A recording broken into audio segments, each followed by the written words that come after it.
ᱤᱧ ᱜᱮ ᱥᱤᱝᱨᱟᱹᱭ ᱥᱚᱨᱮᱱ ᱯᱟᱦᱴᱟ ᱠᱷᱚᱱᱟᱜ ᱥᱟᱱᱟᱢ ᱠᱚᱜᱮ ᱡᱚᱦᱟᱨ ᱟᱨ ᱛᱮᱦᱮᱧ ᱚᱱᱞᱟᱭᱤᱱ ᱴᱚᱠ ᱥᱳ ᱨᱮ ᱟᱵᱚ ᱥᱟᱢᱟᱝ ᱨᱮ ᱯᱮᱲᱟ ᱞᱮᱠᱟ ᱛᱮᱠᱤᱱ ᱥᱮᱴᱮᱨ ᱟᱠᱟᱱᱟ ᱢᱟᱱ ᱢᱚᱫᱷᱩᱥᱩᱫᱚᱱ ᱢᱩᱨᱢᱩ ᱜᱚᱢᱠᱮ ᱛᱟᱹᱠᱤᱱ। ᱟᱫᱚ ᱩᱱᱠᱤᱱ ᱫᱚ ᱱᱚᱣᱟ ᱥᱟᱱᱛᱟᱞᱤ ᱴᱚᱠ ᱥᱳ ᱨᱮ ᱟᱹᱠᱤᱱᱟᱜ ᱫᱟᱢᱟᱱ ᱚᱠᱛᱚ ᱠᱤᱱ ᱮᱢ ᱟᱠᱟᱫ ᱠᱷᱟᱹᱛᱤᱨ ᱟᱹᱰᱤ ᱟᱹᱰᱤ ᱥᱟᱨᱦᱟᱣ ᱪᱟᱞ ᱦᱩᱭᱩᱜ ᱠᱟᱱᱟ। ᱡᱚᱦᱟᱨ ᱜᱮ ᱢᱚᱫᱷᱩᱥᱩᱫᱚᱱ ᱵᱟᱹᱵᱩ। ᱡᱚᱦᱟᱨ ᱜᱮ। तो ᱟᱹᱰᱤ ᱥᱟᱨᱦᱟᱣ ᱟᱹᱵᱤᱱ ᱱᱚᱣᱟ ᱴᱚᱠ ᱥᱳ ᱨᱮᱵᱤᱱ ᱨᱮᱵᱮᱱ ᱮᱱᱟ ᱢᱤᱫ ᱠᱟᱛᱷᱟ ᱨᱮ ᱟᱹᱵᱤᱱ ᱥᱟᱞᱟᱜ ᱠᱚᱱᱴᱟᱠᱴ ᱦᱩᱭ ᱛᱟᱭᱚᱢ ᱟᱹᱵᱤᱱ ᱦᱚᱸᱵᱤᱱ ᱤᱱᱴᱟᱨᱮᱥᱴ ᱵᱤᱱ ᱫᱚᱦᱚ ᱠᱮᱜᱼᱟ ᱥᱮ ᱟᱹᱵᱤᱱ ᱦᱚᱸᱵᱤᱱ ᱢᱮᱱ ᱠᱮᱜᱼᱟ ᱵᱟᱝᱟ ᱚᱠᱛᱚ ᱞᱤᱧ ᱮᱢᱟ ᱟᱹᱰᱤ ᱟᱹᱰᱤ ᱥᱟᱨᱦᱟᱣ। तो जागे आदो लई दोहा कोगिन नासना अबुरन ऑडियंस को आदो मधुसूदन गोमके तिकिन दो यूएई माने यूनाइटेड अरब एमिरेट्स रना कैपिटल अबू धाबी रिकिन ताहेना जहां दो अबू धाबी दो होयतो झोतो हर दो बाबन उरुम दाड़े रहो दुबई दो पाले सनाम गेबन उरुम दाड़ेआ आदो जहां रे दो शाहरुख खान को हैप्पी न्यू ईयर फिल्म को शूटिंग ले बांग दो खूब पॉपुलर लेना तो ओना फिल्म को शूटिंग ले ओंडे गे तो ओना सुर सुपुर ना गे मिड टाउन से कैपिटल काना ओना दिसम रेना लेकिन ताहेना आदो मासे मधुसूदन बाबू अबिन माने अबिना जे नॉय तेहेñ आले दो आपे को दो पे गौरव काना नोआ खातिर ते जे आपे दिसम खोना सहारे एटा दिसम रे सेटर काते आपे ओंडे पे जनिक खान जॉब आपे से जहाना कारण तेगे विदेश धबिज पे सेटर दाड़े का चलाव दाड़े का आपे अब दिसम रिन जहां खेरवाड़ को से आदिवासी सांताल को लिगित तो गौरव काना पे चेदा बांगमा नोआ दो अडी मारंग अचीवमेंट काना अडी मारंग छुटाव खटाव रेना अर्जो काना ओना को आपे पे हासिल दाड़े का तो ओना गे अबिना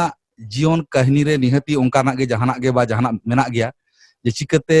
अबिन उन संगिन बिन सेन दाड़े का ओना इदी काते नासना खाटो माछाते अबुरिन ऑडियंस को गालमारा अंजमा को बिन जोहार के सिंगरे दादा तो अलिंग दो ना मयूरभंज बांग्रीपोसी खन लिंग बिलोंगा ना घाटी लातार टाउन मीटिंग ना ना बांग्रीपोसी ब्लॉक ना धोबणीसर ग्राम पंचायत रे खन लिंग बिलोंग ना और अलिंग दो स्टडी को बखरा ते दो अतु रे गे ना जतवा के अतु रे हुई काते तापर लिंग सेटेरना विषय रे मिड ईयर देन बांग्रीपोसी रे लिंग पढ़ाए ना एलके कॉलेज को मेता तापर भुवनेश्वर लिंग चलाए ना भुवनेश्वर रे ओने बीजेपी कॉलेज ना ओने हुई काते तापर यूसी बुल्ला इंजीनियर ओने ना एमसीए किया लिंग ना माने कंप्यूटर लाइन तेगे ना तापर बेंगलोर लिंग चाकरी किया ना दो लिंग दो ना बेसिकली मेडिकल लाइन रे हेना लिंग ना सॉफ्टवेयर डेवलपर सॉफ्टवेयर इंजीनियर ना अच्छा अच्छा अच्छा हाँ अलिंग दो सॉफ्टवेयर इंजीनियर ओना मिद दो आर्किटेक्ट लेकाते हेना लिंग ना माने नवा नवा एप्लीकेशन को लिंग बनावा माने ओके रिक्वायर नीड चेक लेका दरकार कना बिन ओना अनुजे लिंग आर्किटेक्ट बनाव काते अदो डेवलप जहां टीम मेंबर हेना को ना उनको को डेवलप बांका लिंक मेता को नोका नोका गानो ना नोका नोका हुआ ना तापर इनिशियल तो ना लिंग दो 12 प्लस ईयर हुईना ना एक्सपीरियंस ना हेल्थ केयर इंडस्ट्रियल ना सॉफ्टवेयर इंडस्ट्री रे तापर लिंग दो ना बेंगलोर रे 9 ईयर लिंग ताहे ना 9 ईयर ताहे काते तापर नोडे क्लाइंट साइड लिंग हेजलेन ताहे क्लाइंट साइड हेज काते ना अदो दो धरी 4 वर्ष हुईना नोडे गे हेना लिंग ना पुन शर्मा ताले बिन हुईना ओंडे ताहे काते नोडे तो पुन शर्मा हुईना लिंग अडी अडी अडी सरहाव एक्चुअली ये जोखा गे ना बार पे धा को क्लाइंट फास्टा खन गे को रिक्वेस्ट ले ताहे दो हुजु दिन अच्छा अदो अलिंग दो एवॉइड आलिंग ताहे बाहर से चला लगित ते एवॉइड आलिंग ताहे बलिंग चला आमेते तार पासपोर्ट को हो बलिंग एमो कान ताहे अच्छा अच्छा तापरे एडी को रिक्वेस्ट किया तापर क्लाइंट विजिट को हो हुजु गया को ना ये ते ना कंपनी ते तो इन जोखा अदो को जबरदस्त मांगा चला बिन अबिन गे बांखान बा कमी बाय गानो नोंका किया को तापर अली ओना कटी जतो को बाडाय लिया कंपनी रे ना तो ओना अनुजाई इन्या nyutum जहां रे को मेना ना ओना खातिर उनके अकोय उनी कोड़ा दो नाम नेल लेते आदो हो दिया कोन उनी कोड़ा कना ना आदो मके चलो चलो कथा को बई आजमा चलो ये अबू धाबी चलो अच्छा उनका कथा आदम के जना kan gya bena adi napay onde sen kate puilu bin senen do ado osubida etketona ko katit talang bin galmara osubida ko se chit ko bin chel ka bin experience kiya एटकेटना मा हेना गया ना तापर प्रथम को direct flight ताहे कना बेंगलोर खन ना तापर जखन लिंग हेजना ना तापर करेंसी इशू तापरे ऑफिस खन को करेंसी किछि को एमा हदिnya नोका नोका एकला गेली हिजु कान ताहेन तापरे आबुधाबी सेटल काते तापरे नवा नवा बलिंग बडाय ना तापरे नोडे ना रेक्टिना स्काना खन प्रथम बिन आंगोयना खान बिन रेक्टिना को स्काना माने अच्छा परमानेंट खातिर ओ रेटिना में रेना रेटिना स्कैन करते अबिन ओंडे को होया को डाटाबेस रे को दोया ना अच्छा जहां तीन जोका जहां चेक लेका रहो अबिन को संग संग को न्याम बिना ना माने ओकारे आतना बिन तापर नोडे तो लेटेस्ट टेक्नोलॉजी हिना तो अबिन जहां रे खान गे को ट्रैक दाड़े हेबिना को ना खातिर जतो को दोया तापरे क्लाइंट सेट खन को हर को हुजूर ना कथा ताहे कना अच्छा तापरे कुली वाला के तापर ओंडे मा फ्लाइट ये एरोड्रोम में को ये पेपर को साब का से वेलकम खातिर ते अच्छा अदो इना क्लाइंट रे नेले को इन को पेचु को तापरे पेचु को आ चेट कथा हुआ तापरे मोबाइल हो बाय साबी आय एक्चुअली मोबाइल ओना हलिंग एटकेटोने लिंग बुझो किया ना तो ओना मोबाइल रे ना इंटरनेशनल एक्टिव हुआ ना ओना दो बिलिंग बडाय ताहेन इंटरनेशनल एक्टिव बाय को हम मिस कॉल की जे हम बिलिंग दाया खान ताहेन इनको टैक्सी वाला ना एयरपोर्ट लगी स्पेशल टैक्सी वाला है ना को ना उनको दुई प्रकार टैक्सी ना को ट्रैफिक ये एयरपोर्ट लगी सेपरेट मेता कलिंग ओना हॉस्पिटल में पे बडाया ना हो बडाय केले अदो हे इनी ना डायरेक्ट उनको तके हे खाते ना रिसेप्शन लिंग हे ना अदो उनको तो को बडाय लेता है ड्राइवर तो को भेजा का तो उनको तो लेट रे को सेटर करना अदो नको यार ड्राइवर बांग नाम लेता भेजा का वाला तो बांग तो मे बी लोगन गिविंग उडे के ना पाचे उनका खाते सेटर ना लिंग अदो ने जो फोन बिन एक्टिव के ओना दो ओंडे कुली काते को लेयात बिना बा ओना तो बिलिंग बडाय ताहेन ताइनम तलिंग बडाय किया तो नोडे हेज काते अदो कुली का फोन को बाय गानो कना दो अदम टिकोला मन के बांग अबिन चला अबिन सेटिंग रे सिम सेटिंग रे इंटरनेशनल एक्टिव बिन अच्छा अच्छा तापरे जे अबिन ये दाया अबिन कांटेक्ट दाया कॉल की हां अच्छा माने कॉल दाया को मिस कॉल की जहां खाते बिन कनेक्ट दाया जे गोंके तिकिन सला होला लिन कांटेक्ट ताहे अदो व्हाट्सएप तिलिन कोला किन कना बकिन रिसीव या और अकिन टाइम तिकिन मैसेज आलिया जे व्हाट्सएप ते कॉल दो ओंडे दो बैन गया अदो ओना दो बड़ाय बांग ताहे कना ओना मिटिंग नवा एक्सपीरियंस कना अबू धाबी रे से यूएई रे दो व्हाट्सएप कॉल दो इंटरनेशनल कॉल दो पाले बैन गया से आपे लोकल रे हो बैन गया बांग लोकल दो गानो गया किंतु इंटरनेशनल आउटसाइड दो बैन गया ना एडिट अबिन स्काइप को जतो के बैन गया एक्चुअली स्पेसिफिक ऐप है ना जहां की अबिन सब्सक्राइबर बिन इदिया सब्सक्रिप्शन बिन इदिया पैसे आको को हाता 50 टका 50 दिराम बिन एमा खान मिन मंथ लगित एक्टिव हुआ तापरे फोन लगित तापरे इंटरनेट लगित 100 दिराम मास ने मंथली अच्छा ताते जे दिन कॉल दाड़े ओना ऐप ते थ्रू ऐप ते बांखान डायरेक्ट कॉल माने भगी के केटे सिस्टम को तो मेना ओंडे दो जा बुझो बना हाय केटे जतो के कंट्रोल आको तीर आर अबिन व्हाट्सएप को माने ये जहाना फॉरवर्ड विन फॉरवर्ड दाड़े माने गवर्नमेंट एगनेस्ट ते हो हाय ओना तो डी इलीगल जिंस को ओना फोन ते बबिन फॉरवर्ड दाड़े फॉरवर्ड के अबिन खान संग संग साब बिना हां फाइन पड़ा पाले हां फाइन पड़ा और जेल बिना हाय नोडे एक्सीडेंट ना कि जहां चिके ना फोटो बबिन उठो दाड़े ओकारे अब दिसम तो जहां रे को एक्सीडेंट ना खान प्रथम फोटो को फोटो को खान बाको कुली बिना डायरेक्ट गडी रे दु बिना को आईडी बिना को थाना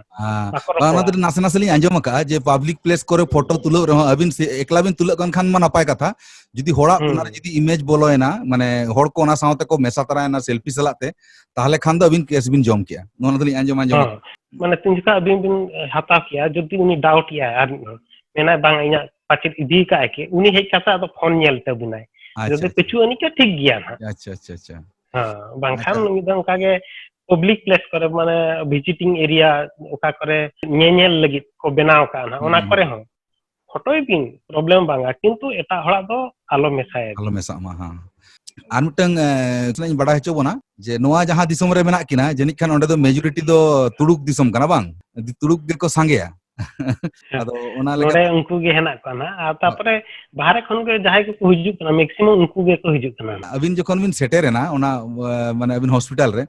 ᱟᱫᱚ ᱡᱚᱢ ᱧᱩ ᱨᱮᱱᱟᱜ ᱠᱟᱹᱴᱤᱡ ᱮᱠᱥᱯᱤᱨᱤᱭᱮন্স ᱞᱟᱹᱭ ᱵᱤᱱ ᱪᱮᱫ ᱟᱵᱚ ᱢᱟ ᱱᱚᱛᱮ ᱢᱟᱵᱚᱱ ᱡᱚᱢ ᱯᱚᱦᱚᱴ ᱢᱟ ᱢᱤᱫᱴᱟᱝ ᱵᱷᱮᱜᱟᱨ ᱜᱮ ᱛᱟᱵᱚᱱᱟ ᱟᱫᱚ ᱥᱟᱶᱛᱮ ᱚᱸᱰᱮᱱᱟᱜ ᱚᱱᱟ ᱫᱤᱥᱚᱢ ᱨᱮ ᱥᱮᱱ ᱠᱟᱛᱮ ᱡᱟᱦᱟᱸ ᱡᱟᱦᱟᱸ ᱢᱮᱱᱩ ᱠᱚ ᱪᱮᱫ ᱞᱮᱠᱟ ᱠᱚ ᱮᱢᱟᱜ ᱵᱤᱱᱟ ᱠᱟᱹᱴᱤᱡ ᱞᱟᱹᱭ ᱥᱚᱫᱚᱨ ᱵᱤᱱ। ᱦᱮᱸ ᱦᱮᱸ ᱟᱹᱞᱤᱧ ᱦᱮᱡ ᱠᱟᱛᱮ ᱟᱫᱚ ᱱᱟᱦᱟᱜ ᱛᱟᱦᱮᱱ ᱞᱟᱹᱜᱤᱫ ᱢᱟᱠᱚ ᱵᱮᱱᱟᱣ ᱢᱟᱲᱟᱝ ᱠᱷᱚᱱ ᱠᱚ ᱨᱮᱰᱤ ᱟᱠᱟᱜᱼᱟ ᱱᱟᱦᱟᱜ ᱛᱟᱯᱚᱨᱮ ᱡᱚᱢᱟᱜ ᱵᱟᱠᱷᱨᱟᱛᱮ ᱟᱫᱚ ᱠᱚ ᱢᱟᱱᱮ ᱫᱮᱠᱷᱟᱣ ᱦᱚᱸᱵᱤᱱᱟ ᱱᱚᱣᱟ ᱠᱚᱨᱮ ᱦᱳᱴᱮᱞ ᱦᱮᱱᱟᱜᱼᱟ ᱱᱚᱣᱟ ᱠᱚᱨᱮ ᱦᱳᱴᱮᱞ ᱦᱮᱱᱟᱜᱼᱟ ᱱᱚᱣᱟ ᱠᱚᱨᱮ ᱦᱳᱴᱮᱞ ᱦᱮᱱᱟᱜᱼᱟ ᱚᱠᱟ ᱵᱤᱱ ᱠᱩᱥᱤᱭᱟᱜᱼᱟ ᱚᱸᱰᱮ ᱜᱮᱵᱤᱱ ᱡᱚᱢ ᱵᱤᱱ ᱱᱟᱦᱟᱜ एटकेटोणे दो चेद नोडे जो मैक्सिमम दो ना केरला खन गे हेना को हर को अच्छा अच्छा आको उनको बिजनेस आको जो बिन नेला को बिन दुकान को मेता ना बकाला बकाला जहां दुकान बिन हाँ नोडे ना जहां रे गे दुकान तो ना नितुम दो बकाला गे ओंडे दो ना जो ग्रोसरी को जो ᱧᱟᱢᱚᱜᱼᱟ सुपर मार्केट को जहां को मेता ओना को हेना ओना सुर सुर करे गे गोटा हेना হয় হয় হোটেল চে লেকানা মানে ওন্ডে মা আডি সেনা সেনা ব্যাপার গে মেনা আদো আবো নরমাল নতরে যেমন যে লেকা হোপন ᱧᱚᱜ হোটেল মন বলো এনতে মন জম কি কম ᱧᱚᱜ পয়সা কত ওন্ডে না কি অঙ্কা আছে অঙ্কা তো বাং কানা ওনাকে मिट्टी मिट्टी हेना गया ना लो लेवल ना उनको दो नोडे हम बड़ा गया भी ना बाहर खन को हिजुक ना कमी खातिर उनको लगित को कम दाम ते को बनाव का ओना हम दो चेलका को मेता उनको दो नोडे माना जहाना बिन दुकाना बिन ओना दो लिस्ट एल काते गवर्नमेंट खन अप्रूवल बिन अगुया ना ओना दुकान रे ओना गे बिन कमिया एटा करे बिन कमिया जदी एग्जांपल टी स्टॉल बिन बनाया ना तो अबिन तो ना टी स्टॉल गे कमिया बिन ओना साउते आर एटा चेन हो बिन पकड़ी को की छाणी जिंस ओना बिन दाड़े अच्छा अच्छा बांग अप्रूवल जहां दरकार ओना गे ना आर बिन कथा दुकान के अबिन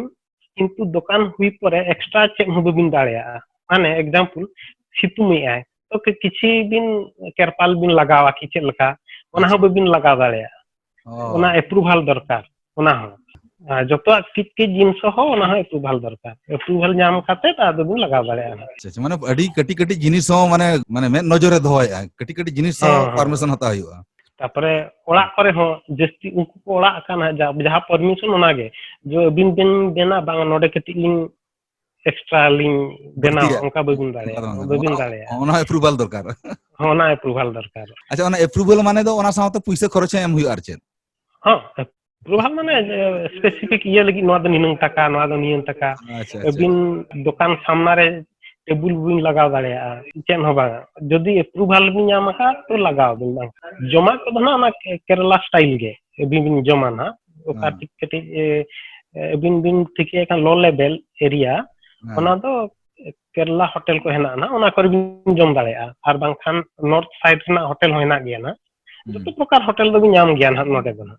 आर उनका चोंदा बासांग हो गानो माने ओंडे खना ग्रोसरी करे खना इदी कते ओडा रे चोंदा बासांग दो गानो गया चोंदा बासांग गानो गया आदो ओना मा हुइन गे हॉलिडे दो ओका ओका बार पड़ा कना कटिक बड़ा चको बिन हां अबो ना ओंडे सैटरडे संडे जनरल को पालन ना गवर्नमेंट रूल नोडे दो शुक्रवार और शनिवार अच्छा माने शुक्रवार और शनिवार हुई कना और शनिवार दो कना छुट्टी दिन और माने संडे हो ओंडे दो ऑफिस डे कना हां ओंडे दो अबो जेंति सोमवार प्रथम डे हुई कना हां नोडे हो उनका संडे हुई कना प्रथम डे फर्स्ट डे ना तापरे बिन जहां को पिक्चर को रिलीज हो कना ना ओना दो गुरुवार निदे बिन नेल दाड़े गुरुवार निदे तो एडवांस गया हां नोडे बिन प्रथम नेवा तापरे इंडिया रे फ्राइडे बिन नेला 10 टा 11 टा ते ना हां नोडे तो प्रीमियम शो दो हां गुरुवार रे हुई कना अच्छा अच्छा हां मारांग रे नो मिटंग अडी इंटरेस्टिंग जिनिस कना ओना मिटंग बडाय ना अच्छा नो जे छुट्टी दिन करे अबिन आपे दाणान करे ना टाइम को बिन नाम गया से दाणा बड़ा अबिन से बांगा जेलेका आलेमा विशेष करते बड़ा सना तो दुबई सेन बिन सेना कना से बांगा हां ओना सेना कान गया लिंग ओना 2-3 मास गैप रे चेलका दरकार पड़ा खान बांखान मिटी छुट्टी ना छुट्टी तो ना जस्ती 2 दिन मैक्सिमम को एमो आना छुट्टी को 2 दिन खन ढेर दो बको बांग यामो छुट्टी इना भितरे जदी ᱧᱟᱢᱚ आखान दालान को गाते कोला को तला फैमिली जका फैमिली सला उनका गना आदो आलेमा नो बड़ा सना कना दुबई रेना बुर्ज खलीफा करे बांखान दो बुर्ज अल अरब कोसेन बिन सेना कना से बांगा से बांखान नो पाम आइलैंड कोसेन बिन दणा का से बांगा ᱚᱱᱟᱜᱮ ᱦᱮᱸ ᱚᱱᱟ ᱠᱚᱫᱚ ᱜᱚᱴᱟ ᱞᱤᱧ ᱫᱟᱬᱟ ᱵᱟᱲᱟ ᱟᱠᱟᱱ ᱦᱟᱸᱜ ᱵᱟᱥ ᱵᱟᱥ ᱵᱟᱥ ᱛᱟᱯᱚᱨ ᱤᱱᱤᱥᱤᱭᱟᱞ ᱫᱚ ᱫᱟᱬᱟᱱᱟ ᱡᱚᱠᱷᱚᱱ ᱵᱟᱹᱵᱤᱱ ᱴᱷᱤᱠᱟᱹ ᱫᱟᱲᱮᱭᱟᱜᱼᱟ ᱱᱟᱦᱟᱜ ᱚᱠᱟ ᱠᱚᱨᱮ ᱵᱚᱞᱚ ᱦᱩᱭᱩᱜᱼᱟ ᱚᱠᱟ ᱠᱚᱨᱮ ᱵᱟᱭ ᱵᱚᱞᱚ ᱦᱩᱭᱩᱜᱼᱟ ᱚᱱᱟ ᱠᱚᱫᱚ ᱚᱱᱟ ᱠᱷᱟᱹᱛᱤᱨ ᱥᱠᱤᱯ ᱜᱚᱫᱟ ᱵᱤᱱ ᱢᱤᱫ ᱫᱷᱟᱣ ᱟᱨ ᱪᱟᱞᱟᱜ ᱡᱚᱠᱷᱟ ᱨᱩᱴ ᱠᱚ ᱱᱚᱰᱮ ᱠᱟᱹᱴᱤᱡ ᱧᱮᱞ ᱦᱩᱭᱩᱜᱼᱟ ᱟᱹᱵᱤᱱ ᱢᱟᱲᱟᱝ ᱨᱮ ᱨᱩᱴ ᱠᱚᱵᱤᱱ ᱧᱮᱞᱟ ᱚᱠᱟᱛᱮ ᱚᱠᱟᱨᱮ ᱵᱤᱱ ᱟᱬᱜᱚᱱᱟ ᱟᱬᱜᱚ ᱠᱟᱛᱮ ᱚᱠᱟ ᱥᱮᱫ ᱵᱤᱱ ᱪᱟᱞᱟᱜᱼᱟ ᱪᱮᱫ ᱵᱤᱱ ᱥᱟᱵᱟ ᱚᱸᱰᱮ ᱠᱷᱚᱱ ᱛᱟᱯᱚᱨᱮ ᱱᱚᱰᱮ ᱠᱟᱨᱰ ᱥᱤᱥᱴᱮᱢ ᱢᱮᱱᱟᱜᱼᱟ ᱯᱩᱭᱥᱟᱹ ᱵᱟᱠᱚ ᱦᱟᱛᱟᱣᱟ ᱚᱠᱚᱭ ᱦᱚᱸ ᱟᱪᱪᱷᱟ ᱟᱹᱵᱤᱱ ᱠᱟᱨᱰ ᱨᱮᱵᱤᱱ ᱨᱤᱪᱟᱨᱡᱟ ओके कार्ड रिचार्ज करते अदो जहां रे एक दिन चला ने स्वाइप खान के बिन एलाउ बिना बस को बिन चला बस रे हो उनका के कार्ड है ना कार्ड बिन स्वाइप खान ऑटोमेटिक एलाउ बिना बांखान फाइन दुबिन स्वाइप का खान फाइन जद को धरा का बिना 200 दिरहम को फाइन बिना अच्छा अच्छा अच्छा नित मना 20 टका 48 पैसे माने 50 पैसे भरबिन बिना हाँ मिट्टी दिराम रे 20 टका 50 पैसे चलू कना ना अच्छा अच्छा तो 200 टका माने 4000 टका 4000 टका लगा तापर आर मिट्टी नोडे हेना ना रूल बिन 400 टका बिन एम दाड़िया किंतु मिधाते बाको हातावा 25 दिराम काते बिन एमा ना टॉर्चर लेका टॉर्चर माने को नेक्स्ट टाइम अलो भूल आबिन आदो चला आबिन लाइन रिबिन ओकागे डिटेल को ताहे को अकोय को भूल भाल का आदो ना लाइन रिबिन ताहेना 25 दिरहम बिन एमा तेहिं चाबायना नेक्स्ट डे आर धरम बिन चला 25 दिरहम बिन ओनका अड़ी इंटरेस्टिंग माने नोना दो चेक को मता पनिशमेंट बा होय आदो अवश्य चेक लेका अबिन ओडे ताहे काते चेक बिन एक्सपीरियंस के नो जे नुना रूल्स को स्ट्रिक्ट गया होड़ हो ओना हिसाब ते को जतो को अलर्ट गया माने उनका खूब किए को बांग हुई बड़ा गया क्राइम को बांग हुई गया से जहाना को अब नोते जेमन इंडिया करे दो दिन गे खबर बन जाला हाना नवा अडी किछु हुई गया उनका ओंडे हुई बड़ा गया से ओना दो कम धारा गे हुआ बा नोडे तो बाय हुआ बलिंग जहां बलिंग नेल लका तो नोडे हुई ना चेक लका सिस्टम अबिन जहां तिन निदे बिन चला बिन को बाको माना बिना आर को बाको कुली बिना मिट्टी कुड़ी गिदरे चला रहे हो चेन हो को बाको कुली को आराम तकिन चला तापरे नोडे दो सीआईडी पुलिस को ताहन कना ना अच्छा नॉर्मल ड्रेस ते गे ना उनको को मॉनिटरिंग मी धाम जहां तिन का कुली बिना को ओकाते चला तापरे पासपोर्ट को हो ओना नोडे ना एमरिट्स आईडी को मेता ना बिन परमानेंट ताहेना बिन खान मिटी एमरिट्स आईडी को एमो ना ओना दो ओकोय 2 वर्ष लगी कंपनी थ्रो रे बिन ताहेना खान ओना एमो ओना दो आको दो आइडेंटिफिकेशन नेशनल आईडी ना जहां रे ऑफिस बिन चला बिन कि जहां रे को ओना दो बिन देखावा ना अच्छा अच्छा जहां किरिंग को मतलब सिम को बिन किरिंग ना सिम माने अब मोबाइल सिम ना तो ओना करे ओना दो प्रूफ लेखाते ओना के को हतावा जहां रे को ओना के को देखावा अच्छा आर जिनिस बड़ा सना लिया गूगल रे नेल लेखान मा ओना दिसम मा पुटुर पुटुर नेलो गया माने एकदम रोहड़ गे नेलो गया आदो ओंडे मा अबिन खुद मेना बिना चे लेका ओंतेना जायगा दो माने चे लेकाना दारे नणी को मा ओंका अबो नोते लेका को दो ओंका दो हरियाली जायगा को दो बांग कना से चेत कना बली ते पेरेज गया से रोहड़ धीरी कना से चेत कना ओना दो नोते दो ये बली गे हेना गया ना बली गया हां तो नोडे दो चेत को चिका का से जहां रे को बेना कंक्रीट या को लातार दो कंक्रीट काटे चेतान रे ये को जहाना को ओड़ा को बांखान जहाना को ग्राउंड को जहाना को बेना ग्राउंड को हर को जहाना को हर को उनका को बेना गई ओना किथिन दागाय खान दा दो लातार तो बाय गोड़ावा ओंडे के ताहेना तंबाव काते तापरे कम नोडे बाय दाग धाराया जहां को दागा ओना तो ना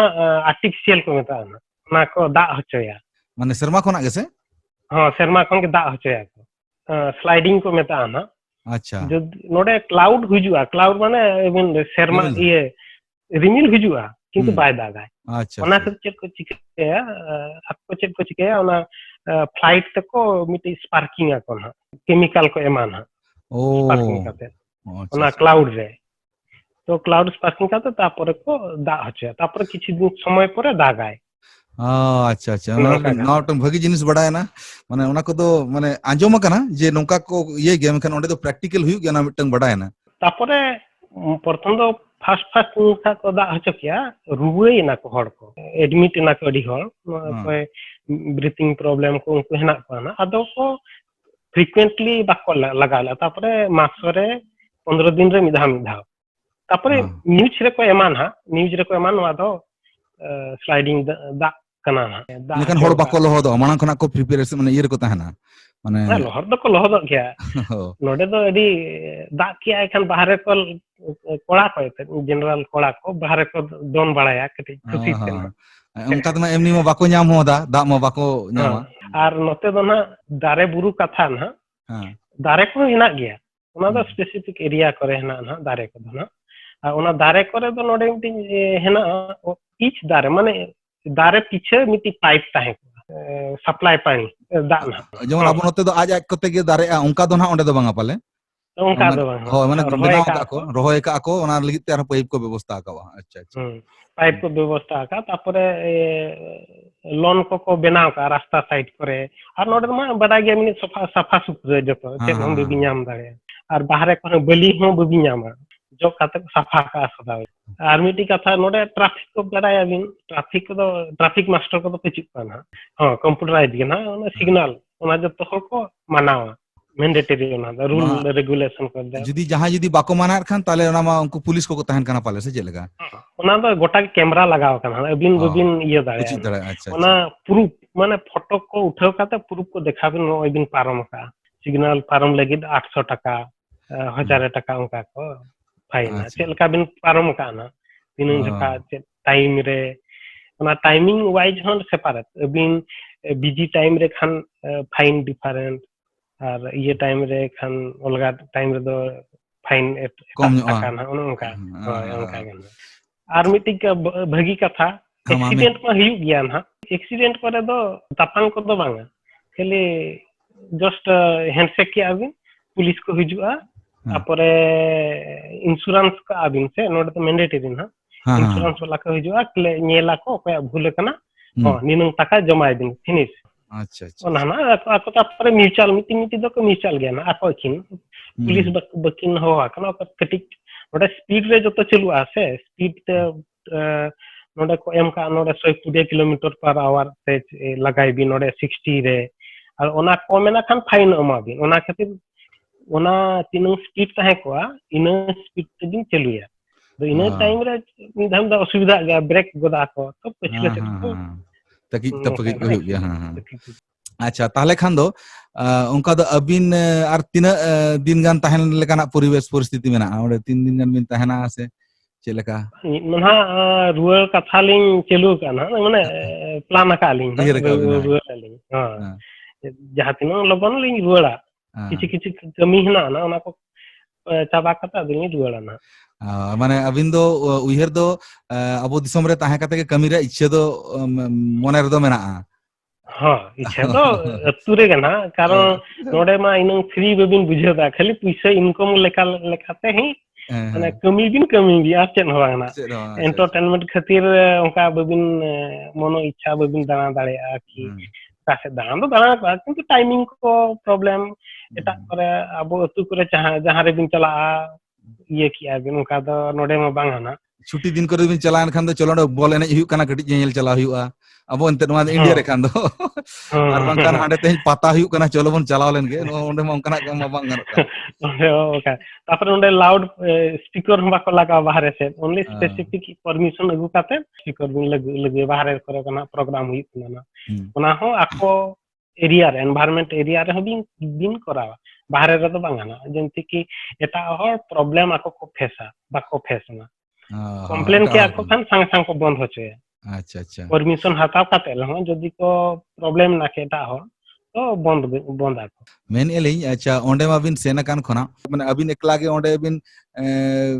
ताहे कना नुन दिन से जहां को आरो होड़ को बिन पांजा नाम बड़ा का जहां को बिन नाम को से बबिन नाम को हां ओना ओडिया दो हेना को गे ना ओडिसा रिन ढेर गे कोड़ा को हेना को ना ओडे हेज काते गे ये ना चिपनो ना लेना अच्छा अच्छा तापरे मांग खन दो ना तापरे लिंग संताल को का करे हेना कना मन मन तीन पंजा को हां मने करे पंजा का ताली तापरे परे परे ते बेंगलोर खन को फोन गाते को ना अरे नुई हेना नेले में से नवा नंबर रे हेना नुई हेना ना अतो फोन काते हो नोडे हेना बिना ओने का काते ना अच्छा अच्छा तीन नोडे पुन होर हेना कना संताल ना मोड़े होर ना कांटेक्ट हुई कना মানে nyapam ko to pe সময় pe nyam akak se banga? ᱦᱮᱸ ᱧᱟᱯᱟᱢ ᱫᱚ ᱧᱟᱯᱟᱢ ᱦᱩᱭ ᱠᱟᱱᱟ ᱱᱟᱜ ᱢᱤᱫ ᱵᱟᱨ ᱦᱚᱲ ᱥᱟᱞᱟᱜ ᱫᱩᱵᱟᱭ ᱨᱮᱦᱚᱸ ᱚᱱᱠᱟ ᱢᱤᱫᱴᱤᱡ ᱵᱟᱨᱭᱟ ᱦᱮᱱᱟᱜ ᱠᱤᱱᱟ ᱱᱟᱜ ᱵᱟᱨᱭᱟ ᱠᱚᱲᱟ ᱠᱩᱲᱤ ᱦᱮᱱᱟᱜ ᱠᱤᱱᱟ ᱱᱟᱜ ᱩᱱᱠᱩ ᱥᱟᱞᱟᱜ ᱦᱚᱸ ᱧᱟᱯᱟᱢ ᱦᱩᱭ ᱠᱟᱱᱟ ᱟᱠᱚ ᱚᱲᱟᱜ ᱠᱚᱞᱤᱧ ᱪᱟᱞᱟᱣ ᱠᱟᱱᱟ ᱱᱟᱜ ᱟᱪᱪᱷᱟ ᱟᱪᱪᱷᱟ ᱵᱮᱥ ᱵᱩᱡᱷᱟᱹᱜᱼᱟ ᱡᱮ ᱟᱯᱮ ᱚᱸᱰᱮ ᱯᱮ ᱪᱟᱞᱟᱣ ᱠᱟᱛᱮ ᱟᱯᱮ ᱦᱚᱸᱯᱮ ᱧᱟᱯᱟᱢᱟ ᱢᱟᱱᱮ ᱟᱞᱮ ᱠᱷᱚᱱᱟᱜ ᱟᱯᱮ ᱟᱨᱦᱚᱸ ᱵᱮᱥ ᱯᱮ ᱵᱩᱡᱷᱟᱹᱣᱟ ᱡᱮ ᱢᱤᱫᱴᱟᱝ ᱩᱱᱟᱹᱜ ᱥᱟᱺᱜᱤᱧ ᱫᱤᱥᱚᱢ ᱨᱮ ᱪᱟᱞᱟᱣ ᱠᱟᱛᱮ ᱢᱤᱫᱴᱟᱝ ᱥᱟᱱᱛᱟᱲᱮᱢ ᱧᱟᱯᱟᱢ ᱠᱷᱟᱱ ᱚᱠᱟ ᱯᱷᱤᱞᱤᱝᱥ ᱵᱩᱡᱷᱟᱹᱜᱼᱟ ᱢᱟᱱᱮ ᱚᱠᱟ ᱢᱟᱱᱮ ᱪᱮᱫ ᱠᱚ ᱢᱮᱛᱟᱜᱼᱟ ᱢᱚᱱᱮᱨᱮ ᱢᱤᱫᱴᱟᱝ ᱠᱩᱥᱤ ᱵᱩᱡᱷᱟᱹᱜᱼᱟ ᱚᱱᱟ ᱢᱤᱫᱴᱟᱝ ᱟᱹᱰᱤ ᱞᱟᱹᱭ ᱵᱟᱝ ᱜᱟᱱᱚᱜᱼᱟ ᱵᱟᱝ ᱚᱱᱟ ᱢᱟ ᱟᱹᱰᱤ ᱵᱷᱟᱹᱜᱤ ᱦᱮᱱᱟᱜ ᱡᱟᱦᱟᱸ ᱨᱮᱜᱮ ᱧᱟᱯᱟᱢ ᱮᱱᱟ ᱮᱱᱠᱷᱟᱱ ᱥᱟᱱᱛᱟᱲ ᱛᱮ ᱚᱠᱟ ᱛᱤᱥ ᱦᱚᱸ ᱥᱟᱱᱛᱟᱲ ᱛᱮ ᱵᱟᱹᱵᱤᱱ ᱨᱚᱯᱚᱲ ᱠᱟᱜᱼᱟ ᱠᱟᱹᱴᱤᱡ ᱚᱞᱜᱟ ᱵᱩᱡᱷᱟᱹᱜᱼᱟ ᱠᱟᱹᱴᱤᱡ ᱧᱮᱞᱚᱜᱼᱟ ᱦᱚᱸ ᱪᱮᱫ ᱞᱮᱠᱟ ᱵᱚᱭᱦᱟ ᱚᱱᱠᱟ ᱚᱠᱟ ᱠᱷᱚᱱ ᱚᱱᱠᱟ ᱨᱚᱯᱚᱲ ᱠᱚ ᱟᱹᱰᱤ ᱵᱷᱟᱹᱜᱤᱭᱟ ᱡᱟᱜᱮ ᱟᱨ ᱢᱤᱫᱴᱟᱝ ᱠᱟᱛᱷᱟ ᱚᱸᱰᱮᱱᱟᱜ ᱢᱟ ᱚᱱᱮ ᱡᱚᱢ ᱧᱩ ᱢᱟᱵᱤᱱ ᱞᱟᱹᱭ ᱠᱮᱫ ᱜᱮᱭᱟ ᱟᱫᱚ ᱱᱚᱝᱠᱟᱱᱟᱜ ᱠᱚ ᱢᱮᱱᱟᱜ ᱟᱥᱮ ᱵᱟᱝᱟ ᱢᱟᱱᱮ ᱡᱷᱟᱹᱞ ᱪᱟᱭᱞᱚᱢ ᱠᱚᱨᱮᱱᱟᱜ ᱫᱚ ᱮᱵᱮᱞᱮᱵᱮᱞ ᱜᱮᱭᱟ ᱥᱮ ᱚᱱᱟ ᱠᱚ ᱵᱟᱣᱩᱱᱰ ᱜᱮᱭᱟ ᱥᱮ ᱚᱱᱠᱟᱱᱟᱜ ᱡᱟᱦᱟᱱᱟᱜ ᱠᱚ ᱚᱱᱟ ᱫᱚ ᱱᱟᱜ ᱠᱚᱢᱚᱱ ᱠᱚᱢᱚᱱ ᱜᱮᱭᱟ ᱵᱟ ᱟᱪᱪᱷᱟ ᱟᱪᱪᱷᱟ ᱦᱚᱸ ᱚᱱᱟ ᱫᱚ ᱡᱚᱛᱚ ᱫᱚᱠᱟᱱ ᱨᱮᱵᱤᱱ ᱧᱟᱢ ᱫᱟᱲᱮᱭᱟᱜᱼᱟ ᱢᱤᱫᱴᱤᱡ ᱵᱟᱨᱭᱟ ᱦᱮᱱᱟᱜᱼᱟ ᱫᱚᱠᱟᱱ ᱠᱮᱵᱚᱞ ᱵᱷᱮᱡᱽ ᱱᱤᱨᱟᱢᱤᱝᱥᱟ ᱚᱠᱟ ᱠᱚ ᱢᱮᱱᱟᱜᱼᱟ ᱠᱤᱱᱛᱩ ᱚᱱᱟ ᱡᱷᱟᱹᱞ ᱪᱟᱭᱞᱚᱢ ᱫᱚ ᱜᱚᱴᱟ ᱵᱤᱱ ᱧᱟᱢ ᱫᱟᱲᱮᱭᱟᱜᱼᱟ ᱡᱚᱛᱚ ᱨᱮᱜᱮ ᱱᱟᱜ ᱠᱚᱢᱚᱱ ᱜᱮᱭᱟ ᱚᱱᱟ ᱫᱚ ᱡᱮᱱᱟᱨᱮᱞ ᱜᱮ ᱠᱚᱢᱚᱱ ᱛᱟᱯᱚᱨᱮ ᱜᱮᱭᱟ ᱦᱚᱸ ᱟᱨ ᱚᱱᱟ ᱢᱟᱲᱟᱝ ᱵᱤᱱ ᱞᱟᱹᱭᱟ ᱱᱟᱜ ᱟᱹᱵᱤᱱ ᱞᱟᱹᱭᱟᱵᱤᱱ ᱪᱮᱫ ᱞᱮᱠᱟᱱᱟᱜ ᱵᱤᱱ ᱡᱚᱢᱟ ᱛᱟᱯᱚᱨᱮ ᱟᱨ ᱢᱤᱫᱴᱤᱡ ᱠᱟᱛᱷᱟ ᱱᱚᱰᱮ ᱵᱷᱮᱡᱽ ᱵᱤᱱ ᱢᱮᱛᱟ ᱠᱚ ᱠᱷᱟᱱ ᱪᱮᱫ ᱠᱚ ᱪᱤᱠᱟᱹᱭᱟ ᱠᱤ ᱪᱤᱠᱮᱱ ᱠᱚ ᱢᱮᱥᱟᱭ ᱜᱮᱭᱟ ᱳ ᱢᱟᱱᱮ ᱯᱤᱭᱳᱨ ᱵᱷᱮᱡᱽ ᱫᱚ ᱢᱩᱥᱠᱤᱞ ᱜᱮᱭᱟ मुश्किल गया मिट्टी होटल करे दो उनकान गया ना स्पेशल मेन का को भेज स्पेशल ताहे को भेज स्पेशल मेना बिन के बिन भेबिया भेज गया ना भेज करना हां देखला को ना भीतर रे ओना चिकन रासे को मेसा का तायन तो मिट्टी पीस बिन नाम दाड़े ओने ओनका उनको तो खूब ओना मा हरा भरा अलिंग बेलिंग जम का ना आदो गाते कोड़ा को हेना कोना भेज वाला ना आदो उनको मेना को भेज करना तो स्पेशल भेज बन बना चलो ओना को गे ना देखला को कुटी को नामोआ আমি বাই ঠিক দাঁড়ে আলে দলে গোপার মারাও বাং আমি চেক কো জমি আমি নিলেপে তাইনন তে ঠিক কথা আদো মানা হুইউआ আর মিটং কোশ্চেন তালাং ওনা হুইuk kana onde ma tahle ona ma দরিয়া ধারে জায়গা kana ona ma গুগল রে ñel lekhan ge বাড়ায়ওয়া দরিয়া ধারে জায়গা মানে তার মানে তো onde na দাগ কোদো জানি বুলুং দাগ আর যাহা আজম বাড়া kana onde ma পুরোটা এরিয়া গে বালিতে এসেট গিয়া তাহলে onde তো নিউ দাগ কোদো ko chet lekar ko manage ase chet ona ব্যাপার তে kati galmaraw bin nyuda ma problem gya na problem mane chet leka direct उनका बाय उडुकुआ जंती अमर अबो इंडिया रना जहां रे दिक की आबी ओंडे खान दा उडुकना मिठा दा नोडे मा उनका मा बांगना अदो नोडे दो चेट को सिस्टम में फिल्टर आको बुलुंग दा को फिल्टर काते सप्लाई आको अब नोते जेमन कुई बोन ला लेखान दा सेतेñoa आ ओंडे जदी कुई ला लेखान सेतेñoa नोडे कुई खान ओने ये दा गेना लुणी दा गेना ओ बुलुंग दा गे सेतेñoa अच्छा अच्छा बुलुंग दा गेना उडु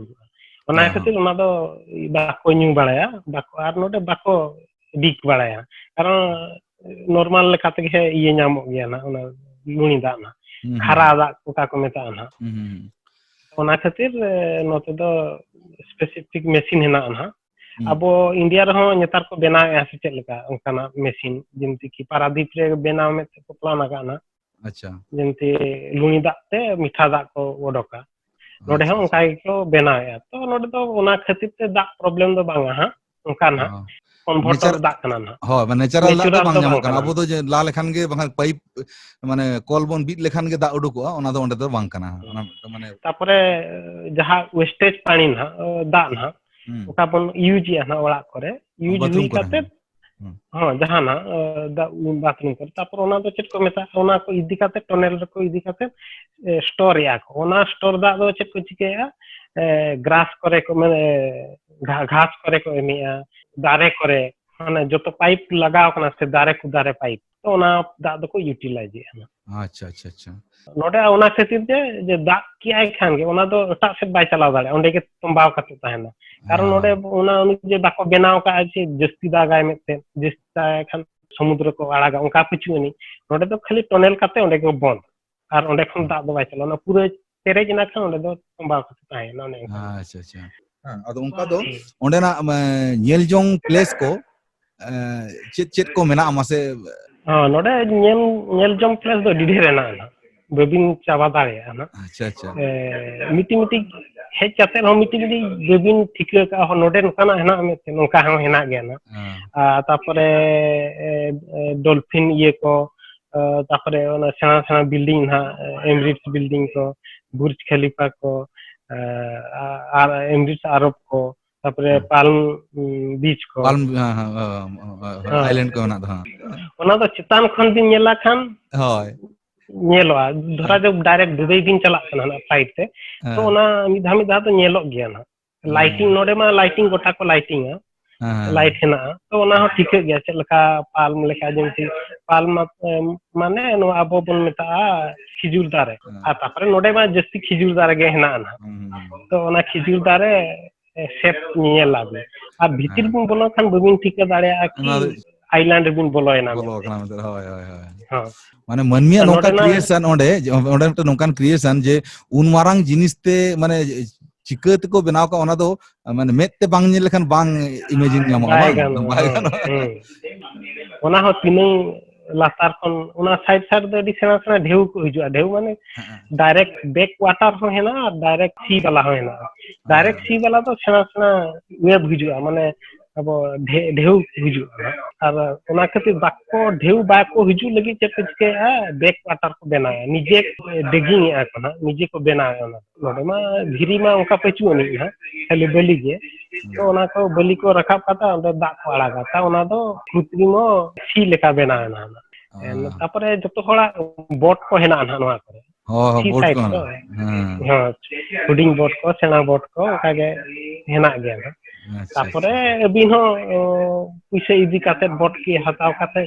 समुद्र भीतर बिन चलाव दाड़े ओना फैसिलिटी को हेना गया ना जतो के माने फैमिली वाला हो कि पर्सनल इंडिविजुअल हो जतो हेना गवर्नमेंट लगी हो हेना गवर्नमेंट ओना दो 2 दिराम हतावा 2 दिराम खान के एरिया बुलो बिना ओना दो अब बस करे के लकान जतो हर गे बिना इंडिविजुअल दो ना अच्छा को दुल ओने ओका माने प्राइवेट हो मेना और माने गवर्नमेंट खना हो मेना ओना दो कम खर्चा ते हां हां कम खर्चा ते तापरे नोडे बस को दो ना अब जतो गवर्नमेंट के प्राइवेट तो चेक न कुछ प्राइवेट तो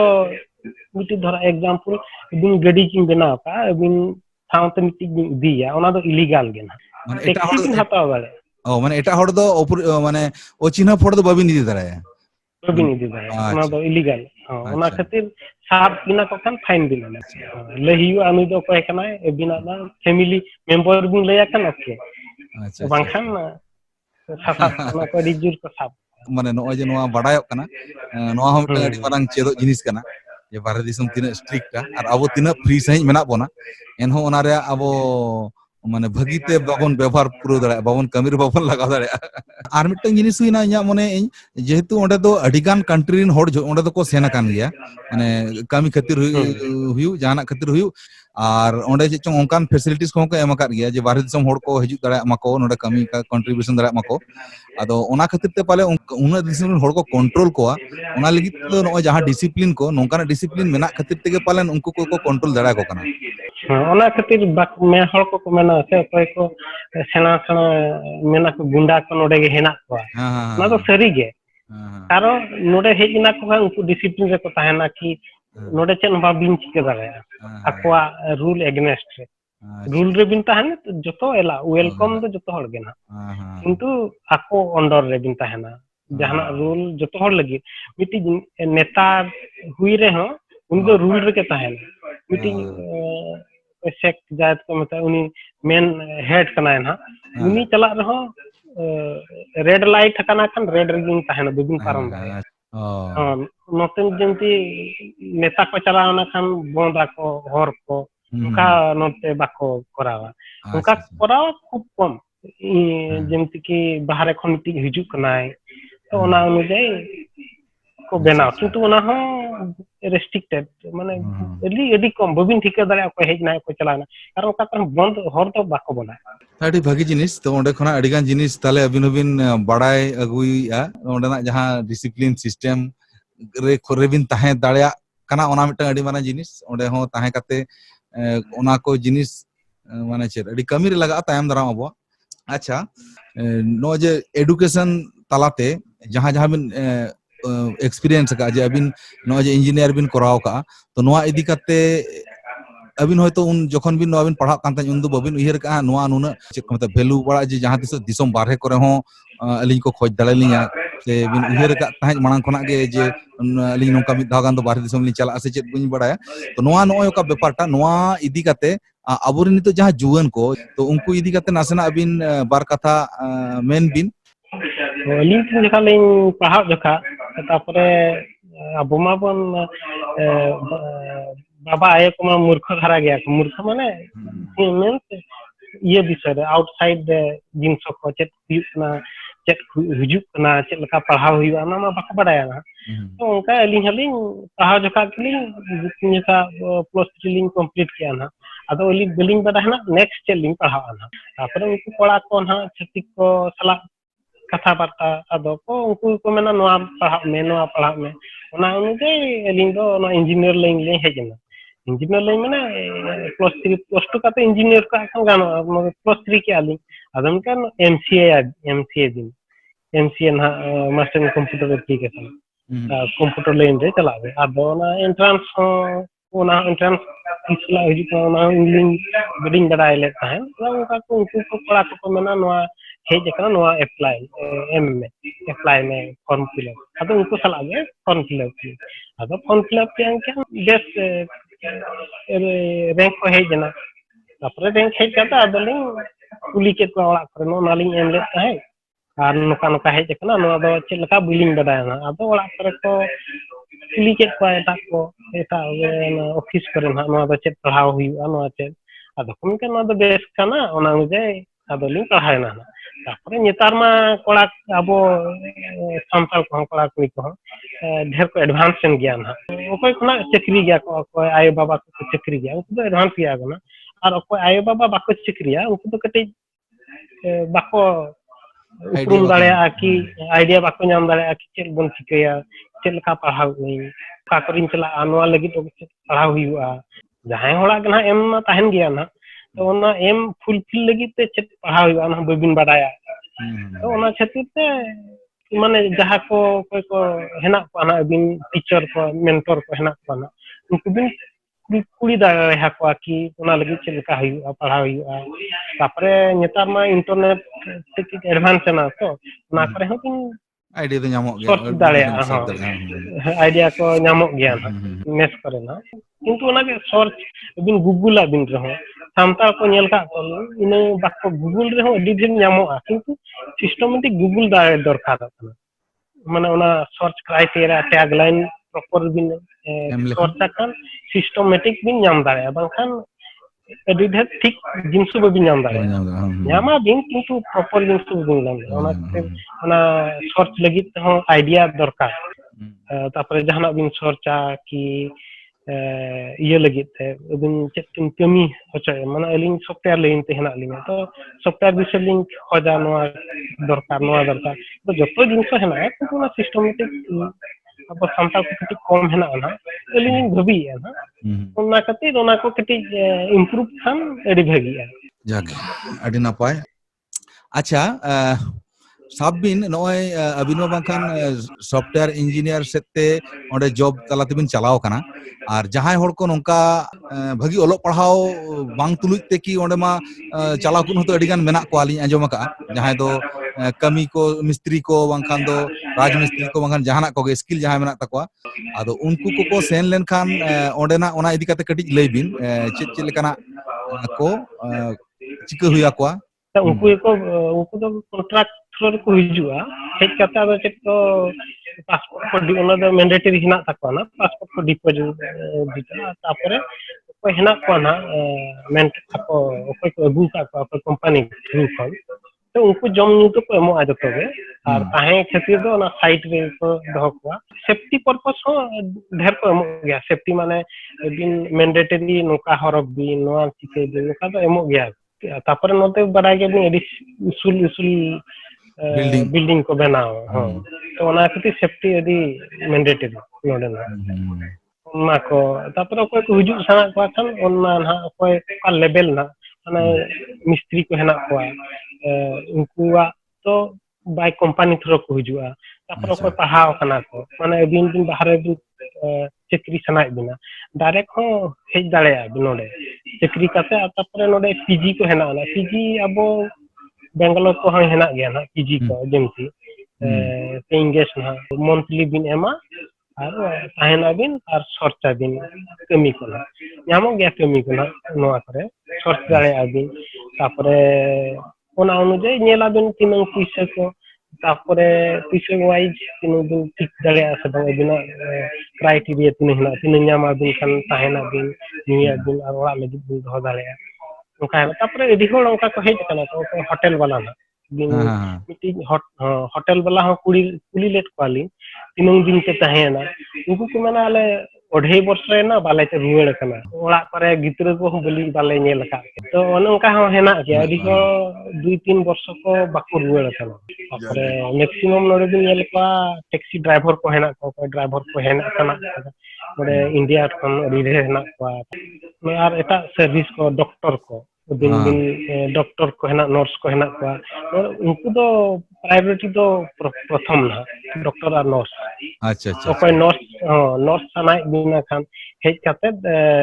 एटलीस्ट 2 year एक्सपीरियंस इंडिया खन बिन हतावा मे बी डॉक्टर रहो उनका गे डॉक्टर बिन नोडे बिन डॉक्टर सनाय बिना खान 2 year मिनिमम एक्सपीरियंस काते नोडे हिजु दिन तापरे इंटरव्यू मीटिंग हेना ना बहुत नर्स आउ डॉक्टर लगी ना ओले कोन लाइसेंस दिया हाथ को मेता हाथ HAAD हेल्थ केयर रिसर्च ये है ना ओले बिन न्यामा लाइसेंस तापर ओने हो स्पेसिफिक लाइसेंस नो आदो नो खातिर लाइसेंस नो आदो नर्सिंग काते खातिर लाइसेंस आज फिजियोथेरेपी लगी तापर जीपी लगी अलगा स्पेशलिस्ट अलगा भेगार एग्जाम हुई ओना दिन पास काते जहां हॉस्पिटल रे इजीली बिन नाम दाड़े सैलरी को हो भागी गया उनको लगी मैक्सिमम दिन नाम को नोडे खन इंडियन वाला हो बेसी नाम डॉक्टर अब जेंते ओडिशा रे चक्री खातिर बन बंगालोर को बन चला हैदराबाद को बन चला मुंबई दिल्ली बन चला नोडे नुको केरला और दो नोडे को हिजुआ अच्छा अच्छा अच्छा आको मिधा पहाव को पूरा ना खान नोडे चलो ओंडे बन चला ना कंट्री बन चला अच्छा अच्छा अच्छा उनका ट्रेंड में ना ओंडे तो माने विजिट वीसा तबिन हिजुआ ना विजिट वीसा 3 मंथ लगी ना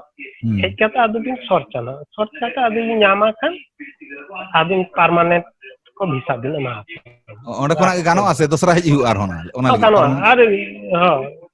बाय गानो ओंडे खन को कंटिन्यू अच्छा उनी कंपनी के कंटिन्यू गोदान हा ओना वीसा तो एग्जिट बाय दरकार अच्छा अच्छा अच्छा 3 मंथ चला चाबा काते 1 मंथ ग्रेस पीरियड ताहेना ना ओना भीतर रे चलाव काते रुवाड़ हुजुआ किंतु नेतार तो रूल चेंज ना पैसा एमा बिन खान कंटिन्यू दाड़े अच्छा अच्छा बांखान जहां रेगे नियर बाय एयरपोर्ट बिन चला ना एग्जिट खातिर एग्जिट काते आरो एंट्री काते हिजुआ अच्छा अच्छा तार माने ओना दिसम रे दो नोआ फैसिलिटीज एमका सुरसुपुर जहां तिना कंट्री खना के ओंडे को सेनोआ उनको कमी रेना जहां माने स्किल इदी काते चला जहाना इदी काते के नो जे डॉक्टर कना नर्स कना बांकान दो एटा मिस्त्री कना उनको लगी तो माने सुविधा फैसिलिटीज मेना उनको लगी तो जो फैसिलिटी दो हेना गया ना कारण ओडे मा उनको निजे लोकल मा बाको करावा चे हम जहां को करा आउटसाइडर पर तो हर गे दिन बाहर दिन दाड़ाना बाहर हर गे नेल बाहर देश रे मन नियर बाय माने वाल सारा के नाम को आदि जो टाइप तार माने ओडे जहां तिना के सेना सेना जिनिस हुई कना झतो के बाहर दिसम रिन होड़ा माने छुटौते के ओना को दो हुई कना देना हो कना नोआ दो होना ओना बिन ले दगा नोडे बाहर खन जहां को हिजु कना उनको को देना का मेना बिन खान हेले नुकु दो सहयोग नुकु सिविल इंजीनियर हुई बांखान अबिन होन अबिन कमीया ओना लाइन रना हुई आर बांखान दो नुकु कंस्ट्रक्शन रे जहां तिना तरी मेना को प्लानिंग खना एहब काते ग्राउंड लेवल धबि जतो के आरे बारे खना होड़ हेज कुर गे को कमी या जाबो ये कमीया तापरे लोकल को बाको कमी खातिर एटा हल को न्यामा चक्री को न्यामा तापरे नोडे लोकल को कमी गया कमी माने चे ऑफिस को हिजुआ दो कमी बाको कमीया ओना आकोरिन टीम वाला को कमीया उनको टीम वाला हुई कना को बारे ना अच्छा शौक हेना तको Marang ako jaha ko mena onka ge node ma facility government joto ema ko ye lagi local hol lagi din ora ko free ora ko ema bina ko tapore study khatir joto emo ako local lagi दाड़ान बाहरे दिसम बुन दाड़ाना ओना हको एमोगा government एमोगा ओना मा जतो हक बाडाय गे हना बारे पिया बहु को ओना को ओंडे दो चालू गया अच्छा अच्छा चलू गया ना तापर ओंडे रूल हेना दिन दिन चला दाड़े खान मल्टीपल बहु को दिन बांखान बांगा आ जहां तिनंग बहु को दिन इनंग इनंग ओड़ा एमोगा ओंडे मा आकोआ कल्चर तो ओंडे मा जेहेतु उनको जहां मेना को तुरुक उनको गे आको कल्चर रे जहां मेना पहिल खना सेदाय खना ओना हिसाब ते को चलाव गु कान गया और जनी के चेलका ओंडन को जहां लोकल होड़ कना को उनको दो भगी के को किसणा पालन हाँ लोकल हल भगी को किसना तापरे नोडे दो अबिन कोकोय को बबी नाम को ना नोडे दो इलीगल गया कोकोय नोआ लोकल को दो नेल को दिन सेना सेना गडी कार करे बाहरे दिन नेला को खाली कार रे के पेरेज एकना माने दामी दामी जहां के वर्ल्ड ना टॉप क्लास गाड़ी नावन टॉप क्लास गाड़ी नोडे नाम और स्टाइल डिजाइन आने टें इंटरेस्ट जिनिस li nyel ka onde ma no police गाड़ी हो जे चोंग BMW को नो मर्सिडीज को रना गाड़ी को तहन गया चिता हां उनको पुलिस हो उनका गेना टॉप नंबर 1 ये बेंटिंग को हुई गना ओना को आको दो पुलिस रे को पुलिस गाड़ी को ये हां नो नॉर्मल ओना स्पीड के तापरा को मशीन ताहे को तक ओना पुलिस गाड़ी रो जहां तिन स्पीड रे को लगाए ना आको कैप्चर दाड़े आको ओपे फेस धरा जो कोई कुंबड़ू को पानते कना